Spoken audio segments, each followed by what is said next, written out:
बिस्मिल्लाहिर्रहमानिर्रहीम। अस्सलाम वालेकुम स्टूडेंट्स। आज हम नेक्स्ट टॉपिक पढ़ने जा रहे हैं सेल्फ इंडक्शन। और ये देखें, अभी जो हम टॉपिक पढ़ कर आ रहे हैं, पिछला टॉपिक था म्यूचुअल इंडक्शन। उसमें और इसमें थोड़ा सा ही फ़र्क है। उधर हमने म्यूचुअल इंडक्शन में हमने 2 कॉइल्स कंसिडर की थी, यहाँ पे हमने 1 कॉइल कंसिडर करनी है। तो ये देखें, ये जो अभी तक लिखा है ये पिछला टॉपिक ही है, सारी वही डायग्राम कैलकुलेशन वही है, जस्ट थोड़ी सी चेंजिंग करेंगे तो ये आज वाला टॉपिक हो जाएगा। यानी यहाँ पे आ जाएगा सेल्फ इंडक्शन आ जाएगा। सेल्फ का मतलब खुद है, मतलब एक ही कॉइल है। यहाँ पे देखिए, मैंने 2 कॉइल्स कंसिडर की हुई हैं। पहले म्यूचुअल इंडक्शन में क्या कहा था, फर्स्ट कॉइल में हमने क्या किया था, रेजिस्टेंस चेंज करके प्राइमरी यानी फर्स्ट कॉइल का करंट चेंज किया था। करंट चेंज हुआ था तो सेकेंडरी में ईएमएफ भी, सेकेंडरी में मैग्नेटिक फील्ड चेंज होगी। अब सेकेंडरी में अगर मैग्नेटिक फील्ड चेंज होती है, फ्लक्स चेंज होगा, ईएमएफ आ जाती है। फर्स्ट के कॉइल का करंट चेंज करने से सेकेंडरी में ईएमएफ इंड्यूस हो जाए, फर्स्ट कॉइल का करंट चेंज करने से सेकेंडरी कॉइल में ईएमएफ प्रोड्यूस हो जाए, इसको हम कहते हैं म्यूचुअल इंडक्शन। तो बच्चों ये देखें, जो काम हम कह रहे हैं कि ये जो मैग्नेटिक फील्ड चेंज हो रही है, ये सेकेंडरी में चेंज हो रही है, तो क्या ये मैग्नेटिक फील्ड फर्स्ट कॉइल में भी चेंज हो रही है? ऑफ कोर्स ये मैग्नेटिक फील्ड फर्स्ट कॉइल में भी चेंज हो रही है, क्योंकि वही जो फर्स्ट कॉइल की मैग्नेटिक फील्ड है, वही मैग्नेटिक फील्ड लिंक्ड है दूसरी कॉइल के साथ। तो मैग्नेटिक फील्ड अगर सेकेंडरी में चेंज हो रही है तो वही मैग्नेटिक फील्ड फर्स्ट कॉइल में भी है, तो इसका मतलब वही मैग्नेटिक फील्ड फर्स्ट कॉइल में भी चेंज हो रही है।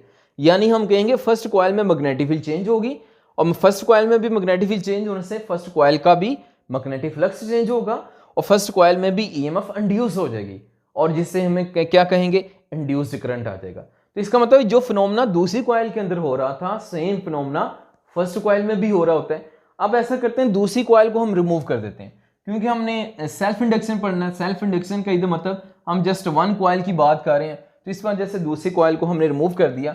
अब हमने लेट किया कि जस्ट एक ही हमारे पास कॉइल है, और इसमें क्या है कि करंट, हम रेजिस्टेंस चेंज कर रहे हैं, रेजिस्टेंस चेंज करने से इसमें करंट चेंज हो रहा है। करंट चेंज होगा तो करंट की मैग्नेटिक फील्ड चेंज होगी, और मैग्नेटिक फील्ड ये किस में चेंज होगी, अब इसके अंदर ही चेंज होगी, इन इटसेल्फ, मतलब इस कॉइल में ही चेंज होगी। इस कॉइल में मैग्नेटिक फील्ड चेंज होने से, फ्लक्स चेंज होने से ईएमएफ इंड्यूस हो जाएगी। अब ये जो ईएमएफ इसमें आएगी, यही ईएमएफ करंट इंड्यूस कर देगी। अब इस करंट का नाम रख देंगे इंड्यूस्ड करंट। अब इंड्यूस्ड करंट यानी हमें इधर ईएमएफ को डिस्कस करना है, तो मैं कहता हूं क्या हो रहा है, फर्स्ट कॉइल में करंट चेंज करने से, एक ही कॉइल है, अगर हम इस कॉइल में करंट चेंज करते हैं तो करंट चेंज करने से इसी कॉइल में ईएमएफ इंड्यूस हो रही है, तो इसका नाम रख देंगे सेल्फ इंडक्शन। तो सेल्फ इंडक्शन में बच्चों सिर्फ एक ही कॉइल है, उसी के अंदर रेजिस्टेंस चेंज करने से करंट चेंज करेंगे। करंट चेंज करने से क्या होगा, मैग्नेटिक फील्ड यानी मैग्नेटिक फ्लक्स चेंज होगा, और according to Faraday magnetic flux change होने से ईएमएफ आ जाती है, और ये ईएमएफ उसी कॉइल के अंदर आ रही है। अगर एक कॉइल में करंट चेंज करने से उसी कॉइल में इन इटसेल्फ ईएमएफ आ जाए, तो उसको हम कहते हैं, इस फिनोमेना को हम कहते हैं सेल्फ इंडक्शन। तो इसको डेफिनेशन डिफाइन करते हैं, बुक में ग्रीन कलर में हाईलाइट की हुई है। तो डेफिनेशन हम करते हैं, तो इसे कहेंगे the phenomena in which change of current in one coil induces an EMF in itself is known as self induction. तो बेसिकली ये फिनोमेना है, ठीक है। आगे चल के हम सेल्फ इंडक्टेंस पढ़ेंगे, ये सेल्फ इंडक्शन है जिसमें क्या हो रहा है, ईएमएफ इंड्यूस हो रही है एक ही कॉइल में। तो अब देखें, ये मैंने डायग्राम भी बनाई हुई है यहाँ पे। अब चलते हैं हम नेक्स्ट, ये induce EMF according to Faraday law. Induce EMF का फॉर्मूला होता है minus N delta phi delta t. अब मैंने एस निकाल दिया, क्योंकि म्यूचुअल इंडक्शन में इधर एस लगाया था, एस फॉर सेकेंडरी ईएमएफ था, एन एस सेकेंडरी टर्न्स था, और N phi S secondary flux था। क्योंकि अब एक ही कॉइल है तो ना एस लगाएंगे ना पी लगाएंगे, एक कॉइल के लिए जनरल ये फॉर्मूला हो गया। अब देखिए यहाँ पे मैं अगर फ्लक्स लिखता हूँ, मैं जस्ट फ्लक्स लिखता हूँ, तो ये एक कॉइल का एक टर्न का फ्लक्स है। कितनी टर्न्स हैं, 1 2 3 4, बहुत सारी हैं, एन टर्न्स हैं सपोज, तो एक टर्न का फ्लक्स 5 है। अगर इसके साथ एन लगा दें तो एन टर्न्स का फ्लक्स हो जाएगा। और फ्लक्स किसकी वजह से आ रहा है, करंट की वजह से आ रहा है, तो फ्लक्स करंट के डायरेक्ट है, तो पी को मैंने निकाल दिया, क्योंकि प्राइमरी की बात, हम एक ही कॉइल है तो पी नहीं लगाएंगे। जब 2 कॉइल होंगे तो एक को प्राइमरी दूसरी को सेकेंडरी कहेंगे। अब कॉइल ही एक है तो इसलिए पी नहीं लगाया सब स्कीम में। तो देखें ये फ्लक्स एन फाइव, ये टोटल फ्लक्स किसके डायरेक्ट है, करंट के, क्योंकि करंट से मैग्नेटिक फील्ड आ रही है यानी फ्लक्स आ रहा है। और यहाँ पे प्रोपोर्शनलिटी साइन रिमूव करेंगे, तो अब रिमूव करने से यहाँ पे कांस्टेंट ऑफ प्रोपोर्शनलिटी आएगा। इस हम कांस्टेंट ऑफ प्रोपोर्शनलिटी को कैपिटल एल कहेंगे, और इस कैपिटल एल का नाम है सेल्फ इंडक्टेंस। फिनोमेना क्या है, सेल्फ इंडक्शन, और इस एल का नाम क्या है, सेल्फ इंडक्टेंस। सेल्फ इंडक्टेंस क्या होती है मजीद देखते हैं। फर्स्ट ऑफ ऑल आप ऐसा करें, इस फॉर्मूले से आप सेल्फ इंडक्टेंस का फॉर्मूला बनाएं तो ये आ जाएगा capital L is equal to ये फॉर्मूला हमारे पास आ जाएगा N phi divided by I आ जाएगा। ठीक है, ये हमने सेल्फ इंडक्टेंस का फॉर्मूला बना दिया। अब चलते हैं, इसको मजीद प्रोसीड करते हैं। हमने अभी ये इंड्यूस्ड ईएमएफ का फॉर्मूला लिखा, इस इंड्यूस्ड ईएमएफ के फॉर्मूले को मैं दोबारा लिखता हूँ। इंड्यूस्ड ईएमएफ का फॉर्मूला है EMF is equal to minus N delta phi divided by delta t. ये हमने इंड्यूस्ड ईएमएफ का फॉर्मूला लिख दिया।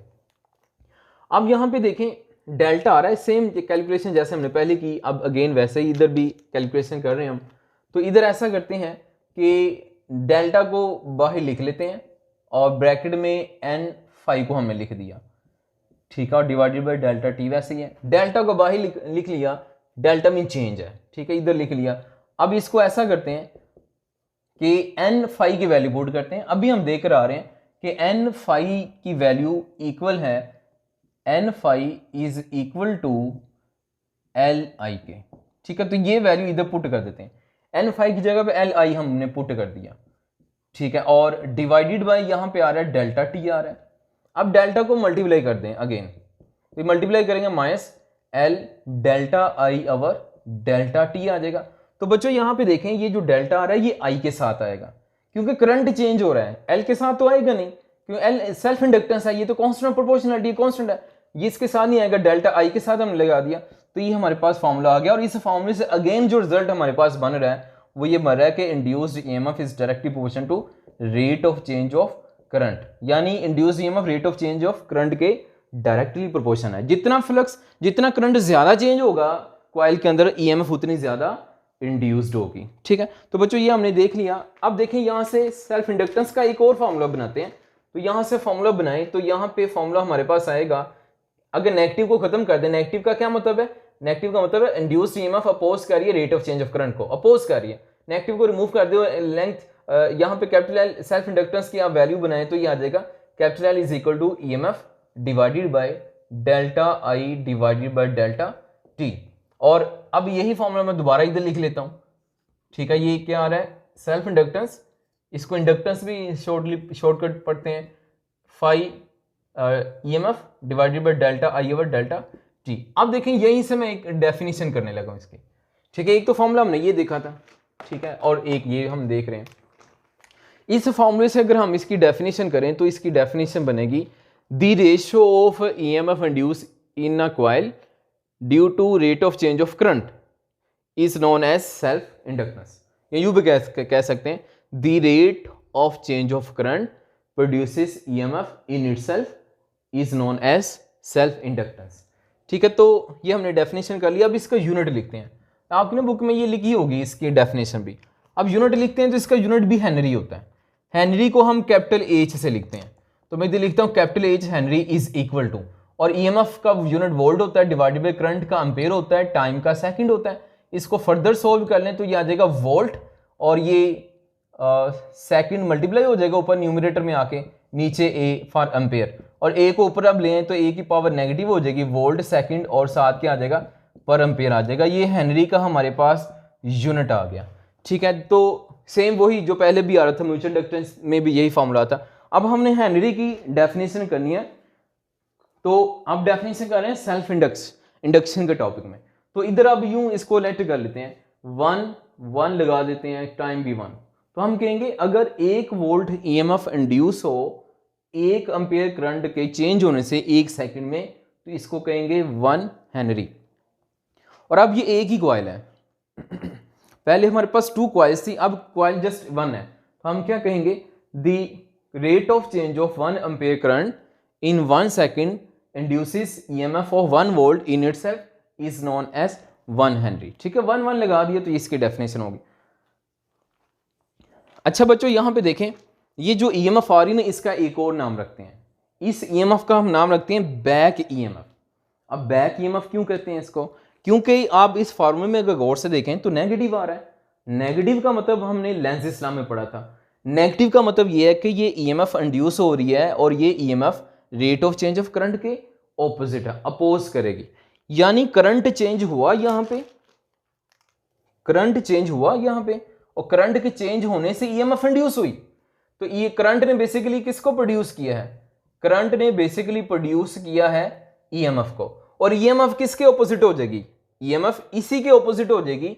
मतलब ईएमएफ चाहेगी कि ये करंट चेंज ना हो, ठीक है। तो ये काम इधर हो रहा होता है जो लेंसेज लॉ ने बताया, करंट के चेंज होने से ईएमएफ प्रोड्यूस हुई, ईएमएफ अब कहेगी कि फ्लक्स, ईएमएफ कहेगी कि अब करंट भी चेंज ना हो, जिसकी वजह से आ रही। तो ये इस वजह से अपोज, चूंकि ईएमएफ अपोज कर रही होती है rate of change of current को, इस वजह से ईएमएफ का एक और नाम रख लेते हैं, इसको हम कहते हैं बैक ईएमएफ, ठीक है। नाम से जा रहा है, बैक मीन अपोज कर रही है, ठीक है। तो नेगेटिव की वजह से हम इसको बैक ईएमएफ कहते हैं। ये आपकी बुक में लिखी हुई है, negative indicate that induce EMF opposes rate of change of current, that's why this EMF is known as back EMF. तो बच्चों यहाँ पे नेगेटिव कैसे बता रहा है कि कैसे अपोज करेंगे, ये अकॉर्डिंग टू लेंसेज लॉ है। अगर मैं लेंसेज लॉ की बात करूं तो देखें, अब अगर मैं बात करता हूं प्राइमरी कॉइल की, फर्स्ट कॉइल, मतलब हमारे पास तो एक ही कॉइल है। अगर इस कॉइल में करंट सपोज हमने रियोस्टेट को इस तरह से चेंज किया या रियोस्टेट की रेजिस्टेंस हमने कम की, तो इसी कॉइल के अंदर क्या होगा? करंट इंक्रीज करेगा। करंट इंक्रीज का मतलब चेंज हो रहा है, और आपको पता है करंट चेंज होगा, इंक्रीज होगा, तो करंट के चेंज होने से फ्लक्स चेंज होगा, ईएमएफ इंड्यूस हो जाएगी, और उससे ईएमएफ से क्या होगा? इंड्यूस्ड करंट आ जाएगा। अब एक इंड्यूस्ड करंट है और एक सोर्स करंट है। सोर्स करंट जो बैटरी की वजह से आया, तो सोर्स करंट और इंड्यूस्ड करंट दोनों ऑपोजिट होंगे, क्योंकि यहां पे हमने लेंसेज लॉ लगाया। अगर कॉइल में करंट इंक्रीज होता है, तो करंट इंक्रीज होने से, ये सोर्स करंट है जो करंट इंक्रीज हो रहा है, यानी जो बैटरी से करंट आ रहा है इसका नाम सोर्स करंट है। तो करंट इंक्रीज होगा यानी करंट चेंज हो रहा है, मैग्नेटिक फील्ड चेंज होगी, फ्लक्स चेंज होगा, फ्लक्स चेंज होने से क्या होगा? ईएमएफ इंड्यूस हो जाएगी, जिससे इंड्यूस्ड करंट आ जाएगा। अब यहाँ पे दो करंट है एक ही कॉइल में, एक इंड्यूस्ड करंट है और दूसरा सोर्स करंट है। सोर्स करंट मीन जो बैटरी की वजह से आ रहा है, और ये जो इंड्यूस्ड करंट है ये ऑपोजिट होगा सोर्स करंट के, बैटरी के करंट से। अकॉर्डिंग टू लेंसेज लॉ, ये जो ईएमएफ इंड्यूस होती है, इससे जो करंट आएगा ये अपने काज को क्या करेगा? अपोज करेगा, चेंज को अपोज करेगा, जिसकी वजह से आ रहा है। अगर ये सोर्स करंट क्लॉकवाइज है, तो ये जो इंड्यूस्ड करंट है ये एंटी क्लॉकवाइज होगा, मतलब ये अपोज करेगा। और ऐसा ही होगा, हम ये खुद नहीं प्रोड्यूस करे, जो करंट है ये अपोज करेगा। अब लेट करते हैं कि करंट डिक्रीज हो रहा है, हमने इस तरह से इसको चेंज किया, रेजिस्टेंस को, रेजिस्टेंस बढ़ाई, तो सोर्स करंट डिक्रीज हो रहा है। सोर्स करंट डिक्रीज हो रहा है मतलब अगेन चेंज हो रहा है। करंट चेंज होने से फ्लक्स चेंज होगा, ईएमएफ इंड्यूस होगी, इंड्यूस्ड करंट आ जाएगा। अब ये जो इंड्यूस्ड करंट आ रहा है ये करंट की ही डायरेक्शन में आएगा। अब क्यों करंट की डायरेक्शन में आएगा? क्योंकि अब ये इसको अगेन अपोज कर रहा है, लेकिन अब करंट डिक्रीज हो रहा है, सोर्स करंट डिक्रीज हो रहा है, बैटरी का करंट डिक्रीज हो रहा है। इंड्यूस्ड ईएमएफ बैटरी के करंट को अब इंक्रीज करने की कोशिश करेगा, और इंक्रीज करने की कोशिश करेगा तो ये सेम डायरेक्शन में आएगा सोर्स करंट के। अगर बैटरी का करंट क्लॉकवाइज है तो यहाँ पे इंड्यूस करंट भी क्लॉकवाइज आएगा, ताकि जो करंट डिक्रीज हो रहा है वो डिक्रीज ना हो। मतलब इसको कह रहे हैं ये अपोज कर रहा है। तो हमेशा लेंसेज लॉ वैलिड होगा, हर डिवाइस में हम लेंसेज लॉ को फॉलो करेंगे, इसको देखेंगे। लेंसेज लॉ हमें बताएगा कि जो ईएमएफ इंड्यूस होती है वो अपोज होती है चेंज के, जिस चेंज की वजह से ईएमएफ प्रोड्यूस हो रही है। तो डियर स्टूडेंट्स, ये हमने आज देख लिया कि कैसे ईएमएफ चेंज होने से इंड्यूस्ड करंट आता है। डियर स्टूडेंट्स, इस कॉइल का हम नाम रखते हैं इंडक्टर। इंडक्टर का वर्ड जो निकला है वो इंडक्टेंस से है। अब इसका इंडक्टर नाम रखा और ये दो तरह से बिहेव करती है। अब फर्स्ट सिचुएशन में जो बिहेव करती है, इसमें मैंने क्या बताया कि जो इंड्यूस करंट इंक्रीज हो रहा है, सोर्स करंट, बैटरी का करंट इंक्रीज हो रहा है, तो जो करंट आएगा वो इंड्यूस्ड करंट इस बैटरी के करंट के ऑपोजिट होगा। तो जब ऑपोजिट होगा तो इसको हम कह देंगे ये एज अ रेजिस्टर बिहेव कर रही है, एज अ रेजिस्टर बिहेव कर रही है, यानी ये जो इंड्यूस्ड करंट आ रहा है वो बैटरी के करंट को अपोज कर रहा है, तो ये एज अ रेजिस्टर बिहेव कर रही है। रेजिस्टर में भी तो यही होता है, रेजिस्टर करंट को क्या करता है? रोकता है, अपोज करता है। तो इस वजह से कहेंगे यहाँ पे इंडक्टर यानी ये कॉइल क्या बन गई है? एज अ रेजिस्टर बिहेव कर रही है। अब दूसरी सिचुएशन में देखते हैं। दूसरी सिचुएशन ये है कि अगर करंट डिक्रीज हो रहा हो, तो जो इंड्यूस करंट आएगा, करंट डिक्रीज होने से करंट फ्लक्स चेंज होगा, ईएमएफ आएगी, इंड्यूस करंट आएगा। अब वो जो करंट आएगा ना, वो इंड्यूस करंट आएगा, वो सोर्स यानी बैटरी के करंट की ही डायरेक्शन में होगा। अब करंट इसी की डायरेक्शन में आ रहा है, इंक्रीज करने की कोशिश कर रहा है, तो अब यहाँ पे इंडक्टर यानी ये coil as a battery behave कर रही है या as a source of voltage behave कर रही है, क्योंकि यहाँ पे क्या हो रहा है, ईएमएफ इंड्यूस आ रही है और ये क्या कर रही है, ये पिछले वाले वोल्टेज को यानी करंट को इंक्रीज करने की कोशिश कर रही है। तो यहाँ पे इंडक्टर के दो बिहेवियर हमने देख लिए, एक हमने देखा कि ये एज अ रेजिस्टर बिहेव करती है, दूसरा हमने इसका पॉइंट देखा ये as a source of voltage, source of current यानी एज अ बैटरी भी बिहेव कर रही है। तो जी स्टूडेंट्स, आज हमने इंडक्टर यानी सेल्फ इंडक्शन को देख लिया, ठीक है। इसके बाद हम नेक्स्ट लेक्चर में पढ़ेंगे एनर्जी स्टोर इन इंडक्टर। यही इंडक्टर यानी यही कॉइल है, इसमें जो एनर्जी स्टोर होती है उसके बारे में हम डिटेल से देखेंगे। तो इजाज़त दें, मिलते हैं नेक्स्ट लेक्चर में। अल्लाह हाफिज़।